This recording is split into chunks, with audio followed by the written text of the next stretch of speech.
got this helmet here, I went ahead and quickly laid out some fine line, just did a really simple graphic on it. The base coat is a plum crazy purple custom mix color that I made. Took some of the toners out, added some other things to make it kind of a little bit more, pop a little bit more. But other than that, it's plum crazy purple if you're wondering what the color is. I'm gonna show you guys right now what it looks like. All it is masked up. So I've got, this is gonna go a pearl white. I've got white in my cup, and then we're gonna put the pearl on after that. But before we do any of that, obviously we need to tack it off. But when you're doing a lot of tape like work like this, you need to go around and make sure all your edges, especially in these areas that have these body lines on these, even if you're doing this to the car, you need to do this as well. Just go through, make sure all your tape edges are down, that way paint doesn't go underneath your tape, because when you're masking things off that take a little bit of time, tape does like to come back up. So I'm going to go ahead and go through the whole helmet, make sure all the tape's down, tack it off, and then we'll shoot some base coat on it. So we got our white in the cup. It's just straight up white. There's nothing really mixed into it. When you go do this, when you're doing any type of graphic, just make sure that you don't hog it on there. You kind of want to just kind of mist it.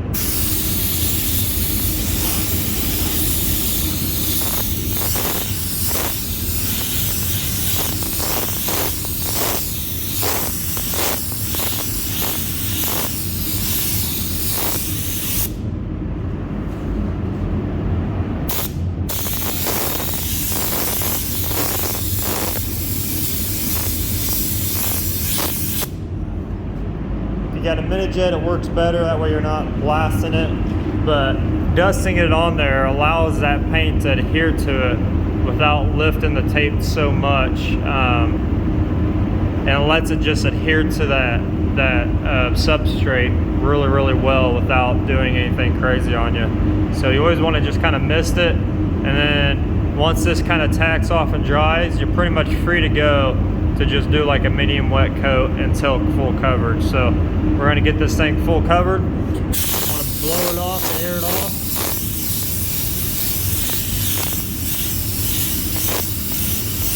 So, and it's pretty much should be, yeah, it's already drying, so we're going to hit it again.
Alright, so you guys just saw what I did. This is a Nightmare Before Christmas helmet for someone I know that races. So they wanted this theme done on their helmet. If the purple didn't give away, I don't know what would. But so I'm going to go over real quickly what you guys just saw in that time lapse. we got the silhouettes done of characters on the hill, as well as this back scenery with the house and the graveyard and the bats and the trees down there. And if you guys didn't notice, I didn't really just blast it. I just kind of let the overspray kind of do its thing down there. That way it's not solid black back there. But and then what I did was I went ahead and did the drop shadows everywhere. The sides really came out really good with this bend right here. I really punched that out just by doing that right there. All of this is getting pinstriped, by the way. It's not going to just be left like this. So any imperfections you see in the tape or, you know, kind of overspray a little bit right there, all that's going to get hidden with the pinstripe. So I just pretty much, like I said, just freehanded the drop shadows and stuff in there very lightly. You don't need to go really too heavy on those. That way you can kind of just build it up, build it up, build it up. You go too dark too quick, then you just pretty much ruined it. Especially if you put it in a spot where it doesn't belong, it just doesn't look right. So yeah, and then the characters, I just cut everything out on my 34-inch plotter with the FBS gold mask. That's what you guys see right here. And yeah, I just cut that out, weave it out, and it was done. So just give you guys a little bit of update, kind of explain what you guys just saw. But next is to hand pinstripe all this stuff, and it will be going kind of like a lime green color like this, a little bit more lime instead of more yellow, to give it that Nightmare Before Christmas look. I think that'll tie everything else into it, and I'm not going to just pinstripe it just to pinstripe it like clean lines. It's going to be that really messy cross hatching, the way it's got that automotive look to it. And then after that we will clear this thing. So yeah, this is just a little project I'm doing for somebody that I work with, and they love Nightmare Before Christmas, and his race car is purple anyways. It's purple and white, so I was like, hey, let's do the whole helmet in purple and then do the graphics in white, and then everything else he does not know about. Should be pretty cool. Should be really happy with it, especially when I get those pinstripes on there. So I'm going to get some paint mixed up, and then we'll start hand laying these pinstripes. It is officially winter. It's been snowing all night. Looks pretty nice, but it's definitely getting some snow right now.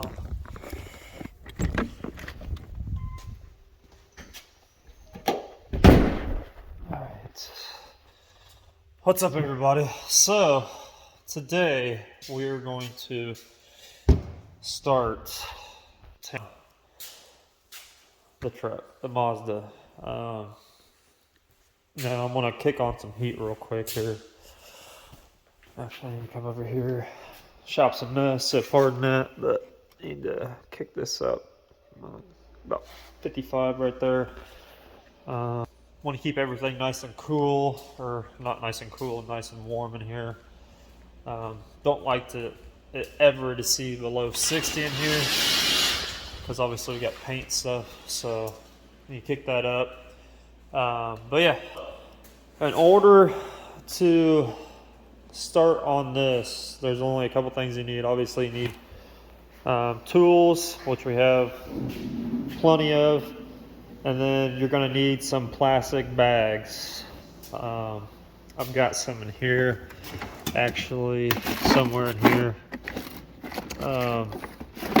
That way, I've had these since we did this last time, but you're gonna need some plastic bags, because once you start any project you guys do that involves a lot of teardown, bolts, clips, anything like that, especially when you're doing the doors, you're going to have a lot of pieces, and this is how to keep track of all that stuff. So I usually just put a piece of tape on the bags, write down exactly where I got the bolts from, and stick it with the part, or maybe stick the bag in the vehicle. It just keeps everything nice and organized. That way when you go, not only do you not lose stuff, but it keeps, when you go back to build, when you're done, it goes by 10 times faster because you just know exactly what goes where. So you want to make sure you do that on every build. So but yeah,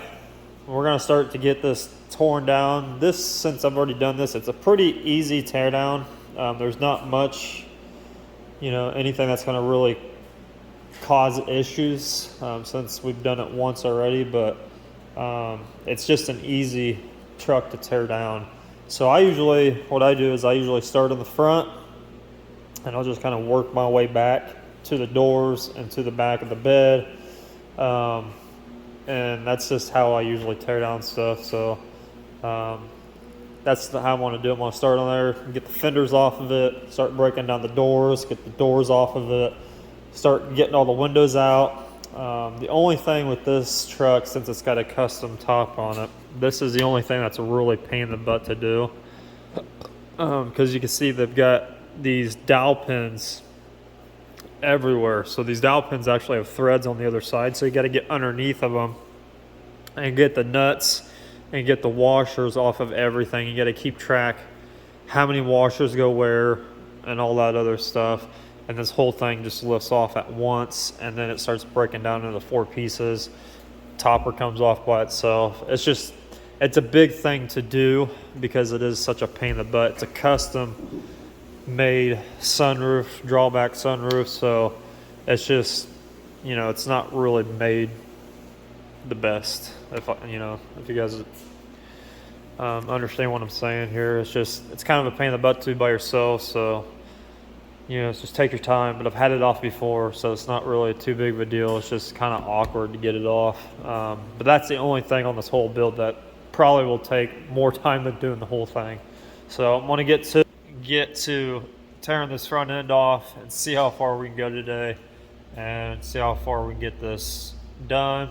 The reason why you need to start, especially when you're doing anything type of painting, you need to tear everything apart, because there's areas on cars where you're not going to be able to get to, whether something is in the way or the gap's tight. You're just not going to be able to get to it. You're not going to be able to tape it off clean. So when you take things off of cars, you're able to get and wrap your sandpaper around to prep it right. You're able to wrap paint around it. You're able to wrap the clear around it. And that's just the